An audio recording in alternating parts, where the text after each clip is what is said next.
Assalamualaikum warahmatullahi wabarakatuh. Kita lagi berada di podcast Pak RW.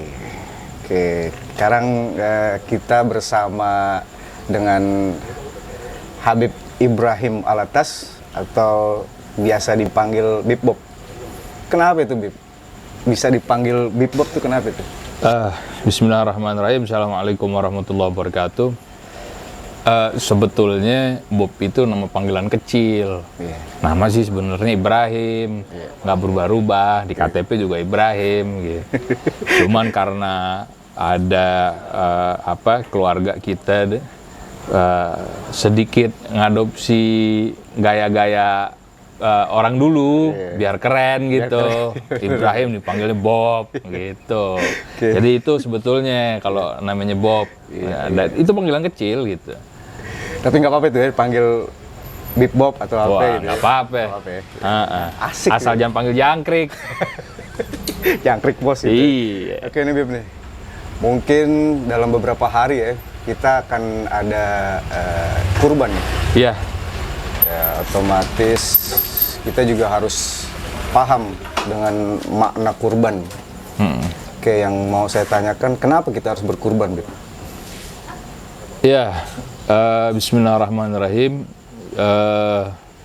Kurban sendiri sebetulnya itu maknanya universal. Dia maknanya universal. Kalau yang berkaitan dengan Idul Adha, sesuai dengan namanya Idul Adha Al-Udhiyah, yaitu memotong hewan yang dikorbankan. Kalau makna kurban sendiri itu artinya, kalau kata anak sekarang, PDKT. Pendekatan kita kepada Allah Subhanahu wa Ta'ala. Jadi sebetulnya kurban itu bukan hanya berkaitan dengan memotong hewan, nggak hanya di situ, nggak sampai di situ. Karena tadi makna kurban itu universal. Sebagaimana yang kita tahu, kurban itu dimulai dari Nabi Ibrahim. Sebetulnya bukan. Dimulai dari Nabi Adam, anaknya. Karena di dalam Al-Quran juga disebutkan Allah Ta'ala mendokumentasikan kejadian ini, kemudian diceritakan sebagai ibrah, tauladan buat kita. Jadi dulu Habil dan Qabil itu, Habil sendiri peternak, Qabil ini petani. Habil kemudian diperintahkan seluruh anak Adam, anak Nabi Adam nih, mengorbankan semua usahanya. Habil mengorbankan kambing yang terbaik, hewan ternaknya yang terbaik, untuk dijadikan pengorbanan. Artinya dijadikan pendekatan diri kepada Allah. Ya.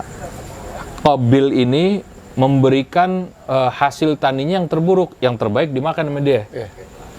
Akhirnya fatuqubila min ahadihima, yang diterima Habil, walam yutaqabbal minal akhar, dan tidak diterima salah satunya, yaitu Qabil. Nah, kenapa? Karena sebetulnya bukan karena yang terbaik atau yang terburuk, tapi kaitannya ini dengan kecintaan kita kepada Allah Subhanahu wa Ta'ala, bentuk keimanan kita.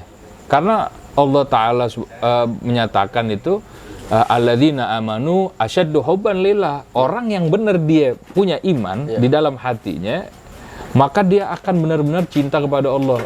Bentuk cintanya kepada Allah sendiri adalah mengorbankan hal yang mungkin susah untuk diberikan. Itu bentuknya. Jadi bukan semata-mata korban ini adalah menyembelih hewan nanti nih, tapi ya dengan kaitan kita akan menuju Idul Adha, maka adalah menyembelih hewan kurban sebagai bentuk keimanan kita kepada Allah Subhanahu wa Ta'ala. Itu. Dan bentuk hikmahnya lagi adalah mengikuti sunnah para nabi. Jadi sebetulnya hikmah syariat ini secara global, hikmah syariat pertama untuk kita mengenal Allah Subhanahu wa Ta'ala. Mengenal sifat-sifat Allah, mana yang diperbolehkan, sifat wajib, sifat jaiz, kemudian sifat mustahil. Kemudian juga untuk mengetahui mana halal haram. Sehingga kita tidak melampaui batas. Nah, jadi ini dua di antaranya hikmah yang paling utama di dalam syariat kita gitu. Kemudian mendorong kita juga, hikmahnya itu mendorong kita untuk melaksanakan ibadah kepada Allah Subhanahu wa taala dengan ikhlas, karena kita diperintahkan Allah ma umiru illa liya'budullaha mukhlishina lahuddin. Kita tidak diperintahkan Allah untuk menyembah Allah kecuali dalam niat yang ikhlas kepada Allah Subhanahu wa taala. Itu mungkin, dan sunnah mengikuti hikmahnya itu adalah bentuk sunnah kita, mengikuti sunnah para nabi gitu. Kita mengikuti para nabi, nah, kira-kira begitu. Ya, tadi kan dibilang dua orang anak dari Ibrahim ini, Dua orang Adam. Maaf, dari Nabi Adam ini mereka mengorbankan satu hewan, yang satu lagi mengorbankan Hasil kerjanya lah. hasil pertanian gitu. Terus ada nggak definisi tentang korban itu sendiri gitu? Ya itu dia tadi, korban itu pendekatan kita, proses pendekatan kita kepada Allah Subhanahu wa taala sebagai bentuk merealisasikan keimanan kita tuh kepada Allah Subhanahu wa taala. Lalu diimplementasikan dengan apa? Amaliyah kita. Karena sebab amal ikhlas itu amal hati. Cinta itu amal hati, perbuatan yang di hati. Bentuknya kayak apa? Jadi sebetulnya korban yang tadi Habil dengan hewan ternaknya yang terbaik, Qabil dengan pertanian yang terburuk, sebetulnya itu hanya simbol. Benar nggak Anda ini cinta kepada Allah? Gitu. Jadi bukan semata-mata kita korban ini bentuknya ini dan atau bentuknya ini, sudah ditetapkan bahwa korban bentuknya ini, itu hanya simbol. Oke, berarti bentuk dia itu hasil kerjanya terus dikurbankan secara ikhlas kepada Allah. Terus korelasinya ada, Bit, antara kurban dengan pembersihan hati, Bit. Jadi gini, tadi ketika kita dihadapkan dengan fakta bahwa kita adalah seorang muslim yang harus beriman kepada Allah Subhanahu wa taala, maka kita harus mengimplementasikan keimanan kita dalam bentuk ibadah kepada Allah Subhanahu wa taala. Salah satu bentuk ibadah kepada Allah ya berkurban. Contoh gini, kita sholat, mengorbankan waktu. Itu kurban, pendekatan diri kepada Allah. Kita zakat, kurban. Jadi sholat itu simbol pendekatan kita kepada Allah, zakat itu simbol pendekatan kita kepada Allah, puasa simbol kita untuk mendekati Allah, haji umroh nih yang besok atau saudara-saudara kita ini yang di Mekah ini melaksanakan ibadah haji, ya, itu adalah bentuk pendekatan diri kepada Allah. Bayangkan berapa uang yang harus dikeluarkan, berapa banyak keluarga yang ditinggalkan, ya, berkorban untuk juga dia. Itu berkorban. Jadi korban itu jangan diminimalisir tuh maknanya, tapi lebih universal. Itu makna sebetulnya definisi dari korban sendiri, ya itu dia. Gitu. Korelasinya dengan kebersihan hati. Yang paling penting dari berkorban ketika kita menyembelih hewan, ya, bukan hanya sekedar menyembelih. Bukan hanya sekedar hewan yang kita bayangkan. Kata Syekh Abdul Qadir Jailani, ya, itsbah nafsaka bisikinil mujahadah qabla an tasbah al hayawan. Potong, kata Syekh Abdul Qadir Jailani, potong dulu hawa nafsumu dengan pisau kesungguhan di dalam beribadah kepada Allah sebelum engkau menyembelih hewan. Artinya yang perlu kita jaga adalah hati kita. Makanya Nabi SAW tuh bilang ala wafil jasadi mudghah idza saluhal jasadu kulluhu idza fasadal jasadu kulluhu ala wahyal qalbu. Sungguh di dalam satu tubuh kita ini ada segumpal daging yang kalau dia baik, seluruh tubuh kita ini akan baik. Kalau dia buruk, seluruh tubuh kita ini akan buruk. Jadi dia adalah hati. Hati ini mendominasi kita punya tubuh. Ya, jadi hati ini benar-benar mempengaruhi baik itu raga kita maupun jiwa kita. Nah, kembali lagi kaitannya dengan hati lagi adalah ketika kita bersedekah dengan berkurban tadi, misalnya dengan hewan, sebagai bentuk simbol kecintaan kita kepada Allah Subhanahu Wa Taala tadi, hati kita ini mengeras karena sebab banyak kesalahan. Nabi SAW bilang, "Fasadaqah tudfi'ul khati'ah kama yudfi'ul ma'un nar." Sedekah itu bisa menghapus kotoran atau dosa di dalam hati kita sebagaimana air memadamkan api. Ya. Jadi semakin dosa kita berkurang, hati kita semakin bersih. Ya. Berarti dengan berkorban juga spiritual kita tuh jadi lebih baik ya, Bib? Ya, meningkat kira-kira Meningkat begitu. gitu ya. Iya. Terus Bib, yang Anda mau tanyain lagi, Bib,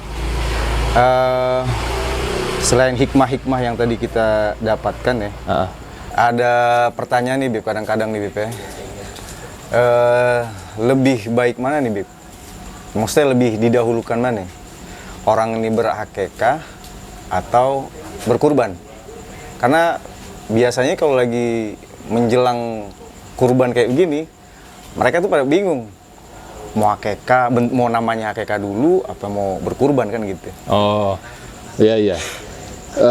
Jadi begini, antara akikah dan kurban keduanya adalah sunnah. Kesunahan wajib bagi Rasulullah Shallallahu Alaihi Wasallam karena itu kekhususan Rasul Shallallahu Alaihi Wasallam, dan sunnah bagi umatnya. Kalau akikah sendiri ada ketentuan 7 hari ketika setelah pasca lahir bayi, 7 hari atau 14 hari atau 40 hari.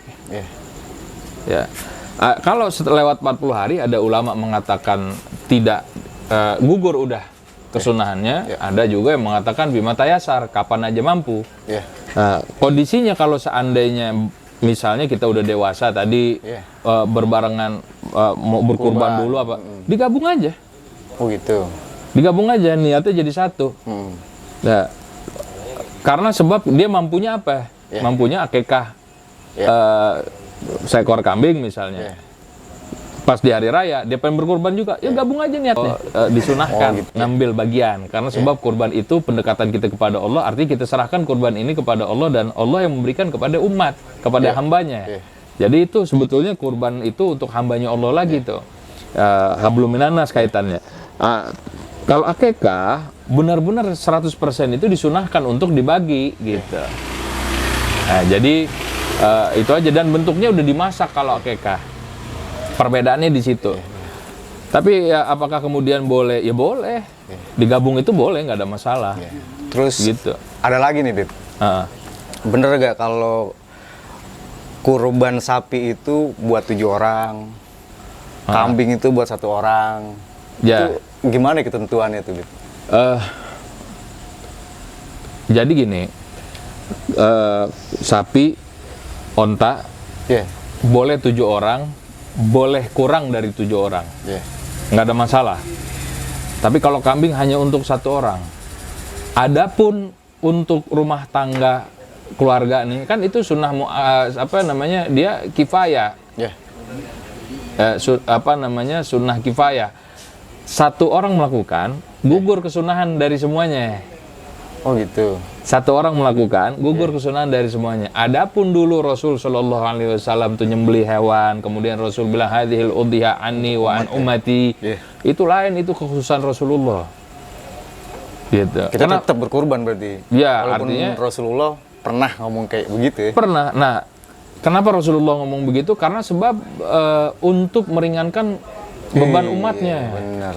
Nggak semua bisa. Nah, nggak semua bisa. Nah, sampai gini hari yang nggak bisa berkurban itu ditanggung sama Rasulullah. Masya Allah. Udah ditanggung itu. Jadi Rasulullah untuk berkorban kepada orang-orang dari umatnya yang nggak mampu. Alhamdulillah. Tapi ingat, ada bentuk pengorbanan yang tadi karena cinta. Dipaksain di BP. Ya, bukan dipaksain. Oh, bukan dipaksain. Bukan dipaksa. Jadi Kalau terpaksa diniatin namanya sepenuh bukan. hati gitu. Iya. Ada bentuknya ibadah, ada ubudiyah, ada abudah. Iya. Ibadah itu adalah kita beribadah kepada Allah dengan niat kita kepada Allah dengan simbol-simbol yang tadi tuh, sholat, benar. simbol-simbol ibadahnya itu. Iya. Sholat, puasa, sedekah atau zakat atau haji umroh gitu ya. Ada ubudiyah. Dia berharap yang pertama berharap Allah akan memberikan sorga. Iya. Ini ubudiyah, berharap ridhonya Allah. Iya. Ada abudah, udah lepas. Yang diharapkan cintanya Allah. Masya Allah. Makanya kata Rabi'atul Adawiyah apa ya? Rabi'atul Adawiyah seorang wanita saleha, beliau bilang begini, inilah a'buduhu khaufan min narihi wala ta'ma'an fi jannatihi walakin hubban lahu. Aku tidak menyembah Allah karena sebab takut akan nerakanya Allah. Iya. Aku tidak menyembah Allah karena hasratku mendapatkan surganya Allah. Iya. Akan tetapi aku menyembah Allah karena rasa cintaku kepada Allah. Iya. Itu tadi, alladzina amanu asyaddu hubban lillah. Orang yang benar imannya di dalam hati mereka orang yang benar-benar cinta kepada Allah. Jadi ibadahnya karena rasa cinta. Ada satu orang, ini orang udah ditulis sebagai ahli neraka. Tapi dia dikasih tahu, kamu ini ahli neraka. Iya. Apa dia bilang? Saya tidak menyembah Allah karena saya sebagai ahli surga atau ahli neraka. Saya menyembah Allah karena saya diperintahkan untuk menyembah Allah. Wa ma khalaqtul jinna wal insa illa liya'budun. Tidaklah aku ciptakan jin dan manusia karena semata-mata hanya untuk menjadi hambaku, menyembahku. Semata itu, nggak ada keinginan lain. Gitu. Jadi kira-kira begitu tuh. Ada gak deh, Bib, ya? Adab-adab dalam berkurban, Bib? Kayak begitu, Bib. Ada gak ya? Ada adab-adab gitu? Ya, Nabi Shallallahu Alaihi Wasallam itu udah berpesan sebetulnya mengenai adab.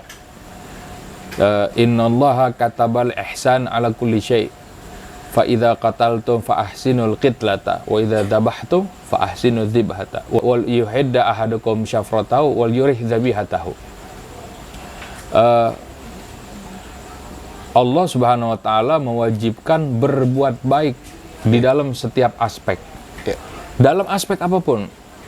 Baik dalam bersosial, berumah tangga, bahkan sampai menyembelih hewan kurban sendiri itu harus berbuat baik.